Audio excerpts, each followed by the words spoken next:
नमस्कार दोस्तों, पहलवान गुरुदीन ग्रुप ऑफ कॉलेज में आपका स्वागत है। मैं आकाश कुमार आज आपके लिए लेकर आया हूं एक नई वीडियो जिसमें हम बात करेंगे माध्यस्थम एवं सुलह अधिनियम 1996 के अंतर्गत विधिक सेवा प्राधिकरण अधिनियम 1987 की। जी हाँ दोस्तों, आज हम बात करेंगे विधिक सेवा प्राधिकरण अधिनियम 1987 के बारे में। चलिए दोस्तों, वीडियो स्टार्ट करते हैं। आखिर क्या है विधिक सेवा प्राधिकरण अधिनियम 1987? इस अधिनियम के पारित किए जाने के पश्चात लोक अदालतों के संबंध में स्पष्ट व विस्तृत प्राविधान किए गए और लोक अदालतों के निर्णयों को सिविल न्यायालयों के डिग्री के रूप में मान्यता दी गई है। यह व्यवस्था की गई है कि लोक अदालतों के निर्णय पक्षकारों पर बाध्यकारी होंगे तथा उनके विरुद्ध कोई अपील नहीं की जा सकेगी। लोक अदालतों का आयोजन एवं गठन अधिनियम की धारा 19 खंड 1 प्रत्येक राज्य प्राधिकरण, जिला प्राधिकरण या सर्वोच्च न्यायालय विधिक सेवा समिति या उच्च न्यायालय विधिक सेवा समिति या तालुका विधिक सेवा समिति ऐसे अंतराल पर, ऐसे स्थान पर इस प्रकार की अधिकारिता का प्रयोग करने के लिए लोक अदालतों का गठन कर सकते हैं।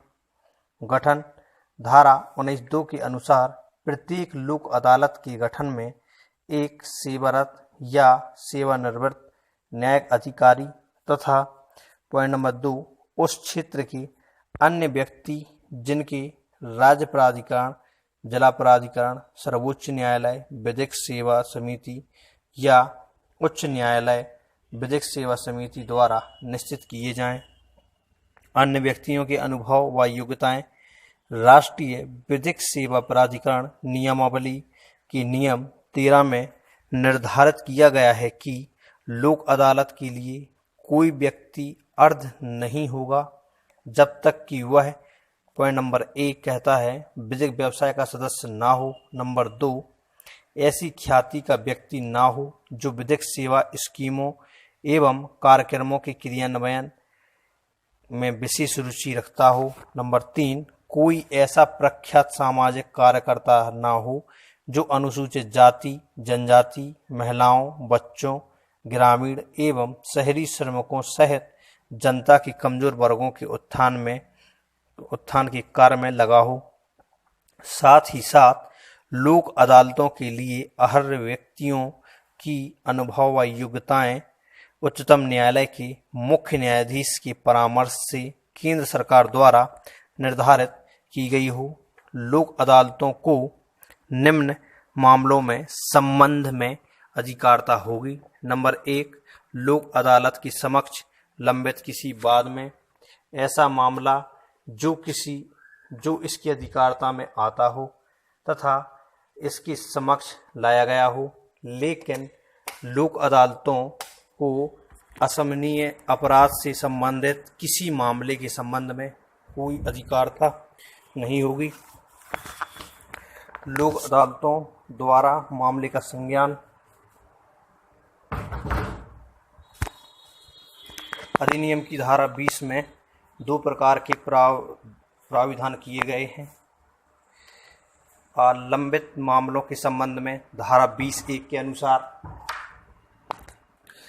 कहता है लंबित मामलों के संबंध में धारा 20(1) के अनुसार 1 जब पक्षकार सहमत हो, 2 मामलों के पक्षकारों में से कोई एक न्यायालय में मामलों को लोक अदालत में समाधान के लिए आवेदन देता है और ऐसा न्यायालय प्रथम दृष्टया संतुष्ट हो कि इस प्रकार समाधान की संभावना है, या 3 यदि न्यायालय संतुष्ट है कि मामला लोक अदालत द्वारा संज्ञान लिए जाने के लिए उपयुक्त है तो न्यायालय उस मामले को लोक अदालत को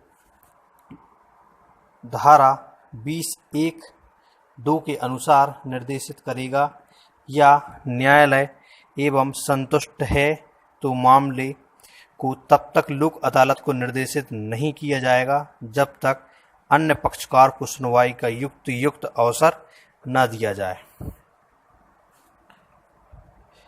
वह कहता है, यदि मामला लंबित ना हो, धारा 20(2) के अंतर्गत किसी भी प्रभावशाली अन्य विधि में किसी भी अन्य बात के होते हुए भी कोई भी प्राधिकारी या समिति किसी भी ऐसे मामले को जो कि न्यायालय के क्षेत्राधिकार में आता हो लेकिन लाया न गया हो, पक्षकारों में से किसी के भी आवेदन किए जाने पर मामले को लोक अदालत को निर्णय निर्धारित करने के लिए निर्देशित कर सकता है, लेकिन ऐसा निर्देश दूसरे पक्षकार को सुनवाई का युक्त अवसर दिए बिना नहीं किया जाएगा।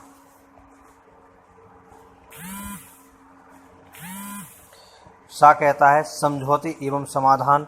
धारा 20(3) के अनुसार जब इस प्रकार कोई मामला न्यायालय के समक्ष लाया जाता है तो लोक अदालत उसे निपटाने की कार्यवाही करेगी एवं पक्षकारों के बीच समझौता वार्ता द्वारा समाधान करवाएगी। दा कहता है, न्याय, साम्य एवं उचित कार्यवाही। धारा 20(4) के अनुसार प्रत्येक लोक अदालत इस अधिनियम में स्वयं को किए गए किसी निर्देश का निर्धारण करते हुए पक्षकारों के बीच समझौता या समाधान कराने के लिए अत्यंत शीघ्रतापूर्वक कार्य करेगी तथा न्याय, साम्य व उचित कार्यवाही जैसे अन्य सिद्धांतों के रूप में कार्य करेगी।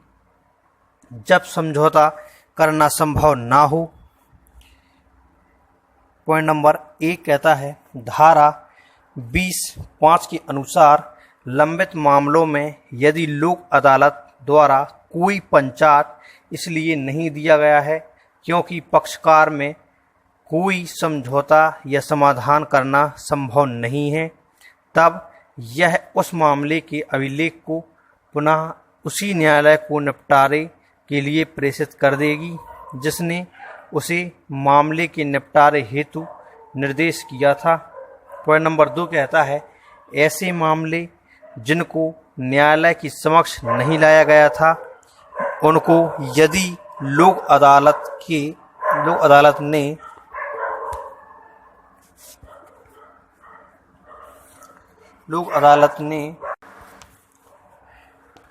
अदालत का पंचाट। धारा 21(1) के अनुसार लोक अदालत में के पंचाट को सिविल न्यायालय की डिक्री या किसी अन्य न्यायालय का आदेश समझा जाएगा एवं जहां लोक अदालत द्वारा कोई समझौता या समाधान करवाया गया हो वहां पर न्यायालय में दिया गया न्यायालय शुल्क अधिनियम 1870 के अनुसार वापस लौटा दिया जाएगा। धारा 21(2) के अनुसार लोक अदालत का पंचाट सभी पक्षकारों पर बाध्यकारी होगा और किसी भी पंचाट के विरुद्ध कोई अपील नहीं होगी। पंजाब नेशनल बैंक बनाम लक्ष्मी चंद्र राय के निर्णय के अनुसार लोक अदालत के पंचाट के विरुद्ध अपील CPC की धारा 96 के अंतर्गत भी नहीं की जा सकेगी। लोक अदालत की शक्तियां धारा 22 के अनुसार लोक अदालत को वही शक्तियां प्राप्त होंगी जो सिविल न्यायालय को प्राप्त हैं। नंबर 1, किसी गवाह को बुलाना, उसकी उपस्थिति को निश्चित करना तथा शपथ पर गवाह का परीक्षण। पॉइंट नंबर 2 कहता है, किसी भी दस्तावेज की खोज एवं उसका प्रस्तुतिकरण। पॉइंट नंबर 3 कहता है, शपथ पत्र पर साक्ष्य लेना। पॉइंट नंबर 4 कहता है, किसी अभिलेख या दस्तावेज को ऐसे अभिलेख या दस्तावेज की प्रति को कोई किसी भी न्यायालय का या कार्यालय से अर्जित करना। और पॉइंट नंबर 5 कहता है, अन्य बातें जिन्हें विहित किया जाए। प्रक्रिया निर्धारित करने की शक्ति। धारा 22(2) के अनुसार उपरोक्त शक्तियों पर प्रभाव डाले बिना प्रत्येक लोक अदालत को अपने सम्मुख आए किसी विवाद का निर्धारण करने के लिए अपनी प्रक्रिया निर्धारित करने हेतु अपेक्षित शक्तियाँ प्राप्त होंगी। Thank you.